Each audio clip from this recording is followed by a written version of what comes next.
세상을 살아가면서 행복하다는 것은 너무나 중요하죠. 행복하지 않으면 살 의미가 없기 때문입니다. 우리가 산다고 얼마나 살겠습니까? 길어야 몇 년?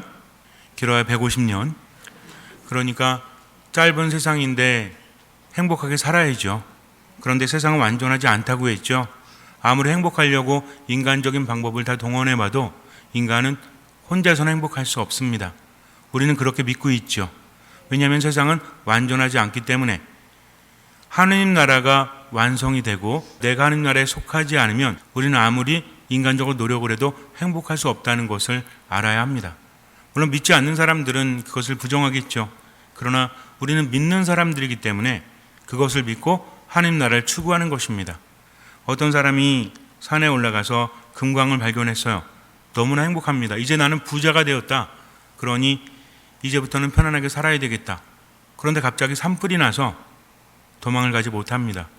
이 사람은 금광을 발견했지만 결국 목숨을 잃고 말았다는 거죠. 가장 중요한 것을 얻지 못하면, 잃어버리면 우리는 세상을 행복하게 살아갈 수 없다는 거죠. 몸도 건강해야 돼요. 어느 정도 내가 살 만큼 무엇도 있어야 합니다. 내 꿈을 펼칠 만한 장도 있어야 돼요. 그러나 예수님께서 말씀하신 것을 잊으면 안 되죠. 사람이 온 세상을 얻는다고 할지라도 제 목숨을 잃으면 무슨 소용이 있겠느냐. 우리가 세상을 살아가면서 가장 중요한 것을 놓치면 안 됩니다. 세상이라는 것은 그냥 태어났다 살았다 죽었다가 아니라 세상을 살면서 추구해야 될 것이 있다는 거죠. 세상을 살면서 반드시 그것을 구해야 합니다. 그것은 무엇입니까? 하느님 나라라는 거죠.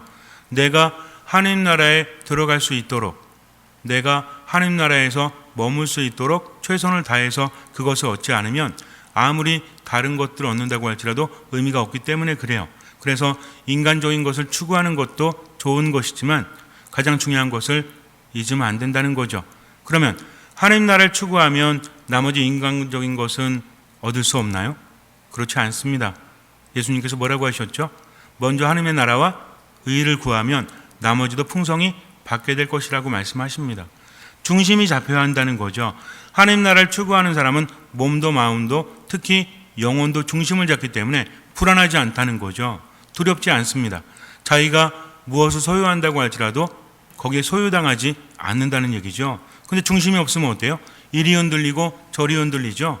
하느님 나라에 들어가지 않으면, 내가 하느님 나라에 머물지 않으면, 하느님을 내 삶 안에 모셔두지 않으면 재물을 소유해도 내 마음은 이리저리 흔들리면서 불안하고 두려울 수밖에 없다는 것입니다. 그래서 세상을 누리려고 할지라도 가장 먼저 하느님의 나라를 추구해야 한다는 거죠. 그러면 하느님의 나라는 어떤 나라죠? 하느님께서 계신 나라죠.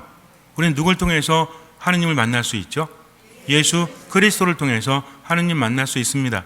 예수님의 말씀을 듣고 하느님 안에 머물 수 있다는 거죠.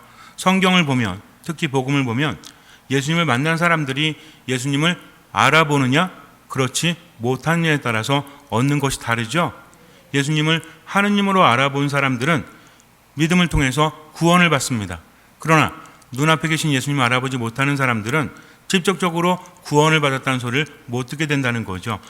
예수님을 알아본 사람은 하느님 나라를 선물로 받는다는 것이죠. 이것을 우리는 분명히 알아야 됩니다. 그런데 안타깝게도 이스라엘 사람들 중에서는 많지가 않았어요. 아니, 이스라엘 사람들 중에서 정말 하느님에 대해서 많이 안다라고 자부하는 사람들은 오히려 예수님을 알아보지 못합니다. 루카복음사가는 우리에게 그것을 알려주고 있죠. 예수님은 어떤 분이시다? 예수님은 죽음마저도 이기시는 분이시다. 그래서 나인에서 장례 행렬이 내려오고 있을 때 예수님께서 그 장례 행렬을 멈추시죠. 누가 죽었습니까? 과부의 아들이 죽었어요. 그냥 과부의 아들만 죽은 것이 아니라 과부의 마음도 죽었다는 거죠. 이 장례 행렬이 내려올 때 예수님께서 멈추시고 뭐라고 하십니까? 젊은이여 일어나라라고 말씀하세요. 관에 손을 대었음에도 불구하고 예수님이 부정해진 것이 아니라 오히려 죽은 사람도 살아났다는 거죠. 그러면서 그 어머니에게 돌려주지 않습니까? 예수님은 어떤 분이시다? 죽은 사람도 살리시는 분이시다. 그냥 예언자가 아니라 그분은 누구시다? 하느님이시다. 이것을 알아야 한다는 거죠. 백인대장이 예수님께 청을 하죠. 자기의 종을 고쳐달라고. 그런데 직접 예수님께 나서지 못하고 원로들을 보내죠. 이 백인 대장이 워낙 착한 사람이었습니다. 회당까지 지어주고 아주 친절한 사람이었어요. 그래서 유대인의 원로들도 백인 대장의 종을 위해서 예수님을 찾아가죠. 이 사람들도 예수님께 기적의 힘이 있다는 것을 알았던 것입니다. 그런데 이들은 예수님께서 가셔서 손을 얹어주셔야만 치유가 될 것이다라고 생각을 합니다. 자기들의 판단을 벗어나지 못했다는 거죠.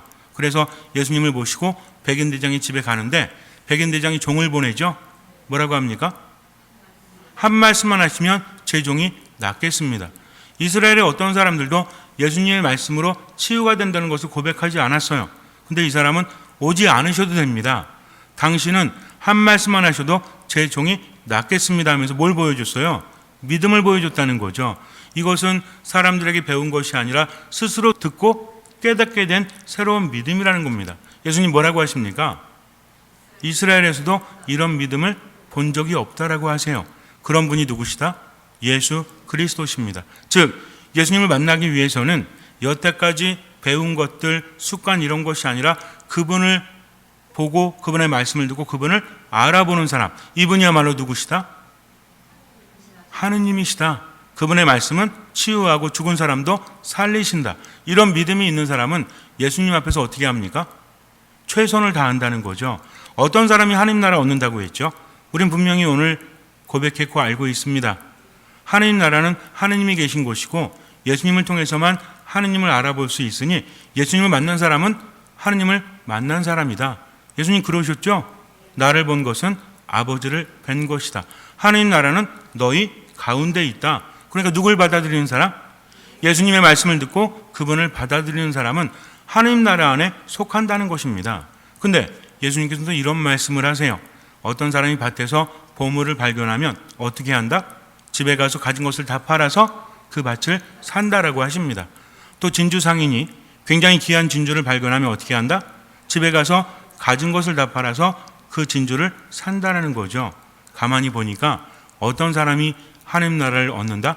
바꿔 말하면 하나님 나라의 값은 얼마만큼이다? 하나님 나라를 발견할 수 있습니다. 예수님 말씀을 듣고 깨달을 때 있죠. 이제는 중요한 것은 무엇입니까? 그 나라 안에 들어가야 한다는 거죠. 이것은 값을 치러야 되는데 얼마를 치러야 돼요? 우리 보통 무슨 테마파크라든지 이런 데 갈 때도 값을 치르죠? 얼마씩 치러요? 안 가봐서 모르겠죠? 그러면 예수님 나라의 값은 얼마일까요? 자, 엿을 파는데, 엿장사가 엿을 파는데 어떤 사람이 고철덩이를 한 움큼 갖고 왔어요. 그랬더니 엿을 한 판 줬어. 근데 옆에 어떤 사람이 그 고철덩이를 반 움큼 갖고 왔는데 또 한 판을 줬어요. 그러니까는 한 움큼 갖고 온 사람이 아니 좀 뭐 하는 겁니까? 나는 한 움큼에 한 판이었는데 저 사람은 왜 반 움큼에 한 판이에요? 그러면 엿장수가 뭐라고 그래요? 엿장수 마음이죠. 내가 당신에게 덜 준 것이 아니라 이 사람에게 더 많이 준 것입니다. 그것은 내 마음이죠. 포도원 주인이 아침 일찍 나와서 그리고 오전에 나와서 오후에 나와서 오후 늦게 나와서 빈둥거리는 사람들을 데리고 가죠. 그리고 나서 그 사람들에게 얼마씩 줍니까? 한 데나리온씩 똑같이 줍니다. 근데 아침에 왔던 사람들이 뭐라고 그래요? 아니 우리는 아침부터 그 떼약 뺏어서 일했는데 맨 마지막에 온 사람이나 우리나 똑같이 주면 됩니까 안 됩니까? 그랬더니 주인이 뭐라고 하죠? 나는 당신들과 한 데나리온으로 약속을 했어. 내가 늦게 온 사람들에게 후회하다고 해서 당신들에게 무엇이 불만이요? 라고 말씀하십니다. 중요한 거예요.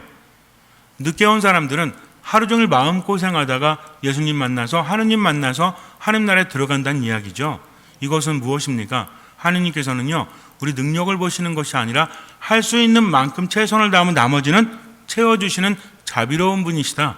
성경 많이 알고 교리 많이 알고 훌륭한 일을 한 사람들만 천국으로 부르시는 것이 아니라 당신을 알아보고 최선을 다하는 사람, 할 수 있는 만큼만 다하는 사람을 그분은 부르신다는 거죠. 이런 사람들이 예수님을 알아보는 겁니다. 오늘도 마찬가지였어요. 예수님께서 바리사의 집에 초대를 받아 가십니다. 루카복음에만 나오죠. 다른 복음에서는 예수님이랑 바리사이랑 사이가 좋아요 안 좋아요? 별로 안 좋아요. 루카복음사가는 바리사이와 예수님과 대화를 나누는 장면, 밥을 먹는 장면을 우리에게 보도해주고 있다는 거죠. 근데 밥을 먹을 때 토론을 주로 합니다. 율법에 대해서, 또 안식일 규정에 대해서, 성경에 대해서. 근데 예수님이 대단하시니까 그분 말씀을 듣고 싶어서 초청을 했죠. 아무나 초청하겠습니까? 그렇지 않다는 거죠. 예수님을 이미 스승으로 인정하고 있기 때문입니다. 그러니까 바리사이파 사람들 중에서도 예수님에 대해서 호감을 가진 사람이 있었다 없었다? 있었습니다. 적지 않았습니다. 그분의 말씀이 대단했기 때문에. 우리가 바리사이 그러면 안 좋게만 생각하지만 그렇지 않아요. 너무 선입견 가지면 안 돼요. 예수님이랑 친한 사람도 있었습니다. 예수님의 제자들도 있었고. 근데 예수님께 초대를 받아서 갔는데 한 가지 사건이 발생을 해요. 한 여인이, 근데 이 여인이 어떤 여인이었어요? 죄인인 여인. 그 여인이 예수님 앞에 나옵니다. 그리고 먼 발대에서 이렇게 바라보죠. 그러더니 점점 과감해지죠. 보통 여자들이 그래요. 남자들은요, 여자들이 뭉쳐있으면 뚫고 가지 못하죠. 쭈뼛쭈뼛 되지 않습니까? 자매님들은 어때? 남자도 있어도 뚫고 가. 그 다음에 자매님들은 어때요? 슈퍼 가서 뭐 안 사고도 뭐 물어보죠. 남자들은 어때요? 슈퍼 가가지고 뭐 하나 사고 물어보죠. 그런데도 제대로 된 정보도 못 얻어와. 어쨌든 자매님들이 좀 과감하신 것 같아요, 남자들보다. 그런데 이 여인이 누구만 바라봅니까? 예수님만 바라보죠. 많은 사람들이 주목합니다. 여자가 들어올 때부터 불편하다는 거죠. 여기가 어딘데 저 여인이 함부로 와서. 모든 사람들이 판단하는 눈으로 봅니다. 그런 자리에 나가기가 쉽겠어요, 어렵겠어요? 어렵죠. 그러나 여인은 아랑곳하지 않습니다. 누구만 바라봅니까? 예수님만 바라보죠. 눈물을 흘리면서 예수님께 다가가서 눈물로 발을 적시죠. 그리고 어떻게 합니까? 머리카락으로 예수님의 발을 닦죠. 그리고 향유를 붓습니다. 그랬더니 그 집 주인이었던 시몬이 어떻게 생각하죠? 저 사람이 만약에 예언자라면, 아니 어떻게 몰라? 저 여자가 죄인인 것을. 죄인이 와서 이렇게 만지면 예수님도 부정해지는 거잖아요. 그러니까 예언자 아닌 거 아니야? 라고 의심을 품습니다. 그런데 예수님께서는 속마음을 보시죠. 그러면서 시몬아 부르시면서 비유를 드십니다. 어떤 사람에게 빚진 사람이 둘이 있는데 한 사람은 많이 빚졌고 한 사람은 적게 빚졌어요. 근데 둘 다 갚을 길이 없습니다. 그래서 탕감해 주죠. 그러면 어떤 사람이 더 사랑합니까? 더 많은 빚을 탕감받은 사람이 채권자를 사랑한다는 거죠. 그러면서 저 여자는 많이 용서받았기 때문에 많이 사랑하는 것이다 라고 하십니다. 그러면서 뭐라고 하시냐면, 너는 내가 이 집에 들어왔을 때 내 발을 닦아주지도 않았고 입을 맞춰주지도 않았고 향유를 부어주지도 않았다. 이스라엘 사람들의 관습 중에 하나가 뭐냐면, 거기는 이렇게 모래가 많잖아요. 그러니까 이렇게 먼 길을 와서 집에 온 나그네 중에 좀 뭐라고 할까, 좀 귀한 사람들이 있으면 어떻게 하냐면 발을 닦아줍니다. 그리고 나서 이마에 입을 맞춰줘요. 그리고 향유를 머리에 발라주는 것이 무엇입니까? 이것이 전통이었어요. 근데 시몬은 안 했죠. 예수님 초대하면서도 예언자 중에 한 분이다면서도 자기도 대단한 사람이다 라고 여겼던 사람인 것 같아요. 근데 여인은 어떻게 했습니까? 예수님을 맞아들였다는 거죠. 여인이 다른 외간 남자 앞에서 흐트러진 머리를 보인다는 것은, 이것은 상상할 수도 없는 겁니다. 자기 남편에게만 보여줄 수 있다라는 거죠. 그리고 눈물로 어딜 닦아요? 발을 닦아줬죠. 어디 입을 맞춥니까? 이마가 아니라 예수님의 발에 입을 맞추죠. 무슨 얘기예요? 이것은 누구한테나 할 수 있는 거냐면, 목숨을 살려준 사람, 일반 사람이 아니라 내 목숨을 살려준 사람한테 너무나 고마우니까 발에 입 맞추는 거 있습니다. 그런데 일반 사람들에게 이렇게 하지 않는다는 거죠. 그러니 예수님은 누구십니까? 이 여자가 예수님 외모에 반해가지고 너무 잘생겼어 그래서 온 겁니까? 아닙니다. 여태까지 내가 죄 속에 사로잡혀서 정말 하루하루 살아도 살아가는 것이 의미가 없고 너무나 힘들었는데, 저분은 어떤 분? 용서를 해주시는 분. 예수님의 말씀을 들으면서 새로운 희망을 얻었다는 거죠. 그러니 이제는 뭐 보지 않겠다? 눈치 보지 않겠다. 사람들이 아무리 나를 외면하고 손가락질해도 저분이 나를 도와주신다면 나는 최선을 다해서 할 수 있는 만큼 가까이 갈 거야 라고 생각했던 것이죠. 그랬더니 예수님께서 뭐라고 하십니까? 너의 믿음이 너를 구원하였다. 너는 죄를 용서받았다라고 하세요. 굉장히 아름다운 만남이죠. 여인은 예수님을 알아봤어요. 근데 바리사이 시몬은 오히려 예수님을 알아보지 못합니다. 예수님은 예언자셨습니까? 더 대단한 분이셨죠? 그분은 누구셨습니까? 하느님이셨죠? 그런데 눈앞에 계신 하느님을 그동안 그렇게 많은 성경을 연구하고 또 공부했던 바리사이 시몬은 알아보지 못합니다. 여인은 알아봤다는 거죠. 왜 그래요? 절실하기 때문에 그래요. 그래서 할 수 있는 만큼 사랑을 하는 것입니다. 우리도 마찬가지예요. 내가 살아가면서 하느님 말씀을 듣고 양심으로 느꼈다면 어떻게 하면 돼요? 최선을 다해서 실천하면 되죠. 인간적으로 그것이 되겠어 라고 생각하지 않습니다. 그저 누구만 바라보는 겁니까? 예수님만 바라본다는 거죠. 그렇지 않으면 우리는 아주 중요한 것을 얻지 못하기 때문에 그래요. 하나님 나라는 우리 가운데 있고요. 상당히 얻기 쉽습니다. 왜? 예수님께서 이미 오게 하셨기 때문에 그래요. 근데 중요한 것은 그 나라에 들어가는 것은 내가 해야 된다는 거죠. 아무리 옆에 하나님 나라가 있어도 내가 들어가지 않으면 의미가 없지 않습니까? 그러면 어떻게 하면 돼요? 최선을 다해서 예수님 바라보고 그분을 따라가면 되죠. 그분은 나를 살리시는 분, 나의 죄를 용서해 주시는 분. 우리가 왜 힘듭니까? 앞날에 대한 희망이 없기 때문이죠. 이렇게 살다 죽는 거 아니야? 그러나 이렇게 살다 죽는 것이 아니라 하나님 나라에 들어간다는 겁니다. 옛날에 수많은 죄를 져가지고 아무리 새로운 삶을 살려고 해도 내가 상처 준 사람들, 돌이킬 수 없는 과거 때문에 마음이 무거울 때가 있어요, 없어요? 아무리 고해성사를 봐도 안 되니까 와서 뭐라고 합니까? 시모님 좀 세게 좀 주세요, 세게. 뭐를요? 보석을 좀 세게 주십시오. 왜요? 죄가 너무나 큰데 이 같은 성사를 벌써 10번은 받습니다. 그런데 마음이 후련하지 않아요. 이것은 뭐예요? 그분에 대한 신뢰가 깊지 않기 때문이죠. 예수님의 피값은요, 그분께서 십자가 위에서 흘리신 피의 값은 온 세상의 죄를 씻고도 남는다고 했습니다. 내 죄가 진홍색처럼 붉을지라도 눈처럼 희게 되는 겁니다. 믿어야 합니다. 믿고 지금을 열심히 살아가면 되죠. 과거는 돌이킬 수 없어요. 아무리 내가 애를 쓰고 아무리 통회하고 매일매일 눈물로 지샌다고 할지라도 바뀔 수 있는 것은 아무것도 없어요. 그러나 예수님께 모든 것을 맡겼기 때문에 새로운 삶을 그분 안에서 어떤 삶을 살아가는 거예요? 사랑의 열매를 맺어가는 삶. 나만을 위한 삶이 아니라 그분의 뜻이 이루어질 수 있도록 최선을 다할 때 우리는 하나님 나라에 있다라는 거죠. 분명 명심해야 됩니다. 예수님께서 십자가 위에서 어떻게 하셨어요?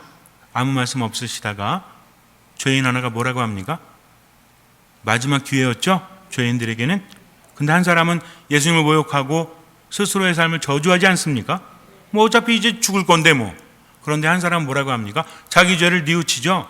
우리야 죄를 졌지만 저분이야말로 무슨 죄가 있단 말이냐? 그러면서 뭐라고 합니까?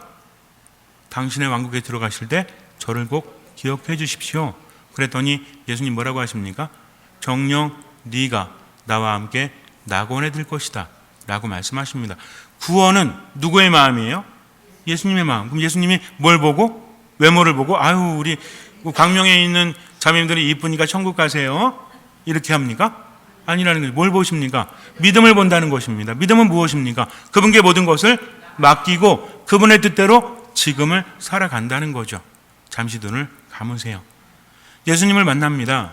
과감하게 믿음을 두어야 돼요. 내가 어찌할 수 없는 것들 그분께서 다 용서해 주시고 그분께서 다 치유해 주시기 때문입니다. 그리고 지금이 중요합니다. 이제는 내 뜻대로가 아니라 최대한 할 수 있는 만큼 그분의 뜻대로 살아가십시오. 요약하면 사랑이죠. 사랑은 무엇입니까? 베푸는 겁니다. 무조건 베푸는 겁니다.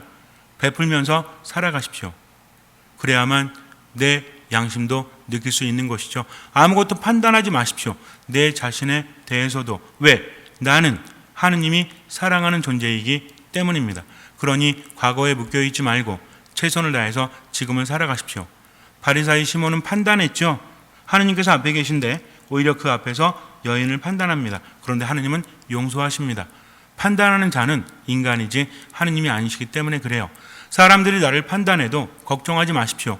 하느님은 나를 판단하지 않으시기 때문입니다. 그런데 내가 판단하면 하느님께서도 판단하실 수밖에 없습니다. 그러니 겸손되이 순명하면서 듣는 마음으로 지금을 살아가십시오. 미사, 말씀, 기도 안에 온전히 머무십시오. 할 수 있는 만큼 베풀면서 살아가십시오. 주님께서는 그 믿음을 보시고 우리 삶에 놀라운 기적을 일으켜 주실 것입니다.